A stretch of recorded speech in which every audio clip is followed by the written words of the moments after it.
নেতা তার স্ত্রীর শাড়ি পোড়াচ্ছে, ওটা কত নম্বর স্ত্রী আমি জানি না, একটা শাড়ি পোড়াচ্ছেন। আরে মশাই, আমাদের অর্থনীতি আপনাদের উপর নির্ভর করে না। শুভেন্দু আজকে বড় বড় কথা বলছে, তিনি দিল্লিতে না যে বাংলাদেশের বর্ডারের কাছে এসে বক্তব্য রাখছে। আজকে তিনি রপ্তানি বন্ধ করবে বলছে, পেঁয়াজ রসুনের কথা বলছে। এভাবে 17 বছর শেখ হাসিনাকে দিয়ে আমাদের বাংলাদেশ থেকে লুটে খেয়েছে। এখন লুটের বাধা পড়েছে বিধায় এখন ডক্টর ইউনূস সহ আমাদের সকল সরকারি উপদেষ্টাদের বিরুদ্ধে লেগেছে। আমি সংখ্যালঘু নই, আমি বাংলাদেশি। আমি একজন বাংলাদেশি হিসাবে বলছি, আমার বাংলাদেশে যেখানে যেখানে আপনারা আঘাত করবেন সেখানে থেকেই আমরা যুদ্ধ ঘোষণা করবো। এখনো যদি আপনারা আঘাত করেন, এই ভারতের বিরুদ্ধে আমরা যুদ্ধ ঘোষণা করব। এই প্রেস ক্লাব থেকে ভারতে পালিয়ে গিয়েছে শেখ হাসিনা, সেখানে বসে মৌচাকে ঢিল মারছে। এই কথার পরিপ্রেক্ষিতে আমার 14 গোষ্ঠী ধোয়ানো হয়েছে। উপরন্ত কিছু কুলাঙ্গার আমাকে মেরে ফেলার হুমকি দিয়েছে। হুমকি বাদ, মেরে ফেলার ভয় অপূর্ণ পায় না কখনো। রাজপথে ছিলাম, রাজপথেই থাকবো। আপনারা দেখেছেন আমি যে কথা বলবো, চিন্ময় দাস তিনি সাধু, তাকে সম্মান জানাই, কিন্তু তিনিও আমাকে বলেছিলেন যে আপনি হিন্দুদের বিরুদ্ধে বলেন। আমি হিন্দুদের বিরুদ্ধে বলি না, আমি যতবার হিন্দুদের পাশে দাঁড়িয়েছি, আপনারা কে কখন হিন্দুদের পাশে দাঁড়িয়েছেন?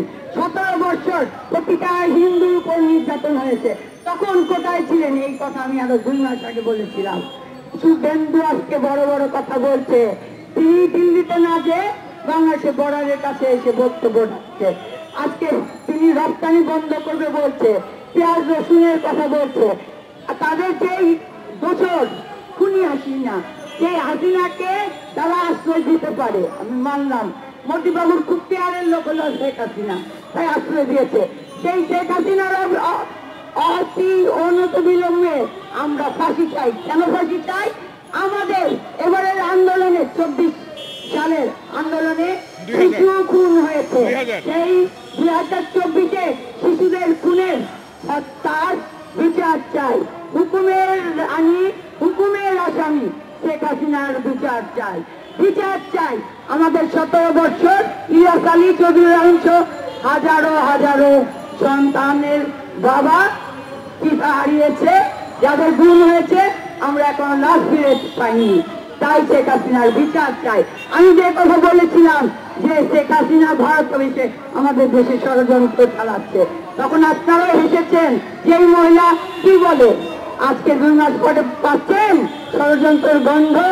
সেই মোদিবাবু এত বড় বড় কথা বলেন, সেই মোদিবাবু ব্যর্থ হয়েছেন কূটনীতিবিদদের নিরাপত্তার দিতে। সেই মোদিবাবু হিন্দুত্ববাদ নিয়ে বড় বড় কথা বলেন, সে ভারতের হিন্দুদের নিরাপত্তা দিচ্ছে না। আপনি আর দেখেন তথাগত রায়ের বক্তব্য শুনেন, মোদিবাবু শুভেন্দুরা কি করছে, তারা তাদের ভারতটাকেই লুটে ফুটে খাচ্ছে।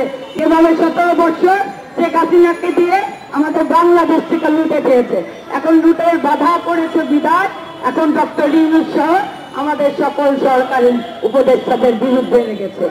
আমাদের সরকারি উপদেষ্টার কাজ কি ছিল? অন্তর্বর্তী সরকারের কাজ, তারা প্রশাসনকে সংস্কার করে অন্তর্বর্তীকালীন একটি সরকারের মাধ্যমে সুষ্ঠু নির্বাচন নিবে, যেখানে আমাদের গণতন্ত্র ফিরে পাবো, যেখানে আমাদের ভোটের অধিকার ফিরে পাবো, যেখানে আমাদের ভোটের অধিকার ফিরে পাবো। সেটাই হলো তাদের দায়িত্ব। তাদের দায়িত্ব এই 8 দফা নিয়ে নয়। তারপরে কিন্তু 8 দফা যদি যৌক্তিক হয়, তার পাশে আমরা সবে আছি, এই কথা কিন্তু বলা হয়েছে। তারপরে বারবার শাহবাগে আপনারা আন্দোলন চালিয়ে আমাদের হিন্দুদের শান্তিতে থাকতে দিচ্ছেন না। আমি এই কারণে বলছি, সংখ্যালঘুর কথাটা আমি ঘৃণা করি, আমি বারবার আপনাদের বলেছি আমি সংখ্যালঘু নই, আমি বাংলাদেশি। আমি একজন বাংলাদেশি হিসাবে বলছি, আমার বাংলাদেশে যেখানে যেখানে আপনারা আঘাত করবেন সেখানে থেকেই আমরা যুদ্ধ ঘোষণা করবো। একবার 71-এ যুদ্ধ ঘোষণা করেছিল শহীদ রাষ্ট্রপতি জিয়াউর রহমান, আমরা সে তারপরে একটি বাংলাদেশ দিয়েছি। আবার 2024 সালে আমাদের সন্তানরা যুদ্ধ করে আরেকটি বাংলাদেশ দিয়েছে আমাদের। এখনো যদি আপনারা আঘাত করেন, এই ভারতের বিরুদ্ধে আমরা যুদ্ধ ঘোষণা করব। এই প্রেস ক্লাব থেকে সকলকে আমি আবারও ধন্যবাদ জানাচ্ছি। অনেক কষ্ট করছেন আপনারা সকাল থেকে সাংবাদিক ভাইয়েরা, সবাইকে আমি আমার ধন্যবাদ জানিয়ে আমার বক্তব্য শেষ করছি। ধন্যবাদ। বাংলাদেশ পূজা উদযাপন ফ্রন্টের সংগ্রামী সভাপতিকে। আপনার বক্তৃতা এখন খুব ভালো। ভারতীয় আগ্রহ